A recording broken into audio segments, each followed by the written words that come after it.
Bye consent order हुआ है। मैं तो पॉलिसी साहब वाला जॉइंट रिस्पॉन्स ठीक है सर, टुमारो इंशाल्लाह। आज क्या दरखास्त दायर की गई थी, कोर्ट की तरफ से क्या ऑर्डर है, कल मुगविया को यहाँ पेश करना है, तो उससे पहले क्या मामला सामने है? देखिए, जो मोहतरम बेंच है उसकी नॉलेज के अंदर हम एज आर ड्यूटी वो सारे ऑर्डर्स लेके आए हैं जो ऑलरेडी ट्रायल कोर्ट ने या हाई कोर्ट ने क्रिमिनल मिसलेनियस एप्लीकेशन जो मेडिकल की थी और उसके बाद जो एक सिविल सूट फाइल किया था वालिद साहब ने हत्या की इज्जत का, उसमें जो ऑर्डर्स मखसूस आए हुए हैं कि बच्ची की आइडेंटिटी जो है वो रिवील ना हो मीडिया के ऊपर, उसका चेहरा बार बार ना दिखाया जाए, उसका नाम बार बार ना लिया जाए। और इस हवाले से आपको पता है पीटीए को डायरेक्शंस दी हुई हैं कि किस तरह की कोई भी लिंक्स उनको रिमूव किया जाए।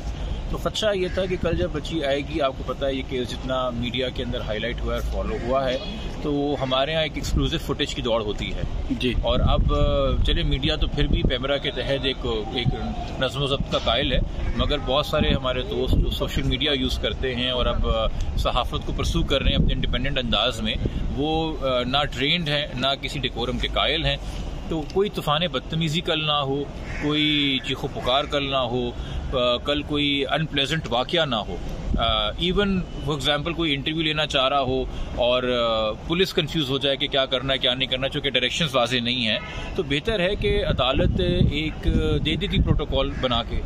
हमने ये दरख्वास्त की थी, तो सामने की तरफ से जो वकील थे वो भी मौजूद थे आज मुल्सिम के, उन्होंने भी इस बात पे रजामंदी और कंसेंट दी और बाय कंसेंट ये ऑर्डर हुआ है कि जब तक कल बच्ची अदालत में पेश होकर जज साहब के सामने अपनी स्टेटमेंट नहीं रिकॉर्ड कर देती, जो पुलिस ऑफिसर आईओ हैं और जो साथ में चाइल्ड प्रोटेक्शन ऑफिसर हैं, उन्होंने इस चीज़ को यकीनी बनाना है कि ना कोई मीडिया उससे एक्सेस करेगा बच्ची को, ना किसी किस्म का उसका कोई स्टेटमेंट रिकॉर्ड करेगा। एक बार स्टेटमेंट रिकॉर्ड हो जाए, अदालत फैसला कर ले, उसके बाद जो मजीद कार्रवाई होगी वो अदालत फिर कल अपने फैसले में सुनाएगी। तो उम्मीद ये है कि कल प्रॉपर फुल सिक्योरिटी के अंदर पुलिस की और चाइल्ड प्रोटेक्शन अथॉरिटी के बच्ची आएगी और जो पहला मुकालमा किसी से भी करेगी अदालत में, ना वो मुल्जिम होगा ना वो वालिदैन होगा, वो जज साहिबान मोहतरम होने चाहिए। अदालत का यही मेरे ख्याल में जस्टिस की यही रिक्वायरमेंट है कि एक फ्री माइंड से, बगैर किसी से भी इन्फ्लुएंस हुए हुए अदालत को बताए बच्ची कि वो क्या चाहती है, फिर आगे अदालत क्या। अच्छा, एक सवाल पिछली दफा भी उठा था, इस बार भी, कि पिछली दफा चूंकि माँ बाप के पास नहीं थी तो माँ बाप ने बड़ी कोशिश की थी बच्ची से बात करने की, मिलने की, तो पुलिस वालों ने ना सिर्फ धक्के दिए थे, बात तक भी नहीं करने दी थी। तो अब की बार मीडिया तो चले अदालत के हुक्म के तहत दूर हो जाएगा, तो दूसरे प्राइवेट लोग, आम लोगों के लिए पुलिस किस तरह पाबंद है इस अदालती हुक्मनामे के बाद कि आम लोगों को भी करीब भटकने भी ना दे कोई सवाल या कोई ऐसी बात? देखिए, कॉमन सेंस ये डिक्टेट करती है। और दूसरा देखें, आम लोगों के हवाले से ट्रायल कोर्ट का ऑलरेडी एक ऑर्डर है 14 सितंबर 2022 का, जिसमें मुल्जिम ने दरख्वास्त लगाई थी कि मुझे लड़की से मिलने दें, और अदालत ने यह कह के कि चूंकि उसमें kidnapping, child marriage, illegal confinement और ट्रैफिकिंग जैसे संगीन इल्जामात हैं, तो और इनके हवाले से खास कानून बने हुए हैं, इसलिए लड़के को मुलाकात नहीं की इजाजत नहीं है। वो ऑर्डर आज भी पेंडिंग है। बेशक मजीद हाई कोर्ट ने कोई डायरेक्शन इस हवाले से पास ना किया हो, मगर उस ऑर्डर की तो वायलेशन हो जाएगी अगर आप कोर्ट प्रेमिसेस इस्तेमाल करते हुए पुलिस अपनी तहवील में लड़के की या किसी भी को अक्यूज की, लड़के को खानदान वाला, उससे मुलाकात कराती है। तो मैंने तो आपसे एक फेयर बात की ना कि कल मेरा भी अपने क्लाइंट्स को यही एडवाइस और मशवरा है कि हम भी बच्ची को अप्रोच नहीं करेंगे बात करने के लिए, बट अगर हमें ऐसा कोई सिनेरियो नजर आता है कि कोर्ट के अहाते को या रास्ता जो तय हो रहा है, सफर बीच में तय हो रहा है, कोई पुलिस वाला या कोई और अहलकार अपनी ड्यूटी परफॉर्म ना करते हुए बच्ची का कोई ना कोई राब्ता कराता है मुल्जिम की साइड से, तो हम इसको इमीडिएटली प्रॉपर फोरम पे रेस करेंगे। ये खदशा आज हमने आज की एप्लीकेशन में भी अपने रखा है, बताया है जज साहब को पहले से। क्योंकि देखिए, जब हम इस बात को तस्लीम कर रहे हैं कि जो मजलूम है वो एक बच्ची है, तो वो तो इन्फ्लुएंस हो सकती है ना बड़े आराम से एक एनवायरनमेंट के अंदर।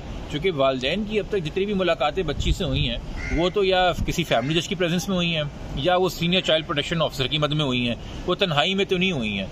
मगर जो पुलिस अहलकार आएंगे वो कोई बहुत सीनियर पुलिस अहलकार तो नहीं है, एक आईओ को छोड़ के जो डीएसपी रैंक हैं, बाकी तो जूनियर रैंकिंग ऑफिसर हैं। उनको थोड़ी पता है कि क्या इससे मॉनिटर करनी गुफ्तगू और क्या इसने रश में गुफ्तगू हो रही है और क्या पैगाम दिया गया और क्या पैगाम नहीं दिया गया। तो हम तो ऐसे सिनेरियो में कभी थे ही नहीं कि हम लड़की पे कोई दबाव डाल सके। क्योंकि ये एक और बात है कि जब भी हमें जिस इदारे से रिलीफ मिलता है, सामने वाले साइड कहती है कि वो पूरा का पूरा इदारा ही बिक गया। यह पता है कि बातें ना सिर्फ चाइल्ड प्रोटेक्शन अथॉरिटी के बारे में या लोअर जुडिशरी के जजेस के बारे में, बल्कि सीनियर जुडिशरी के जजेस के बारे में भी कलमात अदा किए गए हैं। तो वो तो अपनी इल्जाम तराशी करते रहेंगे, बट मेरे ख्याल में फेयरनेस यही है कि दोनों पार्टीज जो हैं बच्ची को अप्रोच ना करें और बच्ची को अदालत को बताने दें कि वो क्या चाहती है। खास तौर पर जिनको ये कॉन्फिडेंस है कि हमारी फेवर में बयान आना है, उनको तो फिर बिल्कुल नहीं इस बारे में कोई इशू होना चाहिए।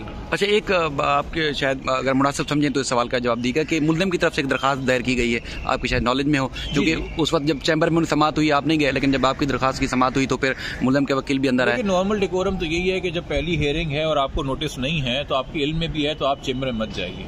मैं भी आज एक्सपेक्ट कर रहा था, बट चले अदर साइड आ गई चैम्बर में और उन्होंने हम पे मेहरबानी की कि उन्होंने कंसेंट ऑर्डर दे दिया, तो खुशसलूकी से एक मामला हो गया, हम उसको अपोज नहीं करेंगे। इनकी जो एप्लीकेशन है उससे वाकिफ़, उन्होंने दरख्वास्त लगाई है कि लड़की की कस्टडी मुल्ज़िम को दी जाए और साथ में दोनों को पुलिस प्रोटेक्शन दी जाए।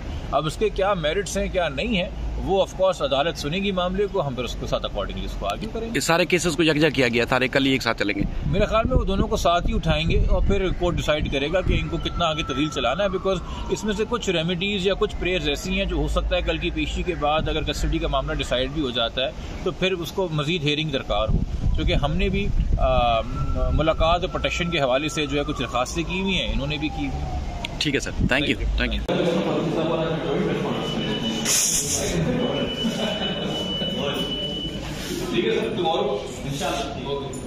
ठीक है, तो फारूक साहब आप क्या चाह रहे थे, आज आपकी क्या दरखास्त है? हमने दरख्वास्त आई थी है कि लड़के को एक्यूज को के हवाले से कस्टडी जो है वो हवाले की जाए। हमने पीसी फाइल की बिफोर कोर्ट आज, और कल के लिए उसमें नोटिस हुआ है तो द रिस्पॉन्डेंट। ठीक है, तो उसमें ये हमने मांगा है कस्टडी हवाले की जाए ज़हीर के, क्योंकि वो उसकी लीगली वेडेड वाइफ है, एक बात। और हमने उसमें प्रोटेक्शन सीख किया है ज़हीर के लिए, उसकी फैमिली के लिए और दुआ ज़हरा के लिए। जी, किस हवाले के खतरात? हमें खदशात हैं जब वो बच्ची हवाले की जाएगी ज़हीर के, उसके बाद बहुत सारी चीज़ें हैं जो आपको पता है कि इसमें बहुत सारे थ्रेड्स मौजूद हैं और ऑलरेडी इस पर डिस्कशन हो चुका है, तो उनसे अवॉइड करने के लिए हमने आईजी को पार्टी बनाया हुआ है और आईजी साहब के लिए डायरेक्शन मांगी है कि उनको डायरेक्ट किया जाए कि वो प्रोटेक्शन फराहम करे ज़हीर को और उसकी फैमिली को और दुआ को। अच्छा, ये सारे अब केसेस और अलेज मगविया को, तो ये सारे केसेस अब एक साथ सुने जाएंगे कल ही, आपकी भी उनकी भी, आज की कल की सारी दरखास्त कल के लिए रखा गया हमारा मैटर। ठीक है सर, थैंक यू। अच्छा, वो उसके मीडिया के हवाले से क्या डायरेक्शन थी?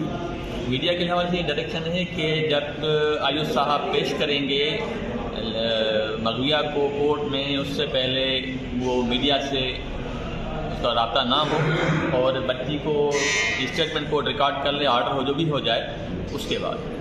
ठीक है, जब तक कोई किसी को लो नहीं किया जाएगा, स्पेशली मीडिया को, कि उससे मिले, लड़की से मिले। ठीक है, थैंक यू। ओके।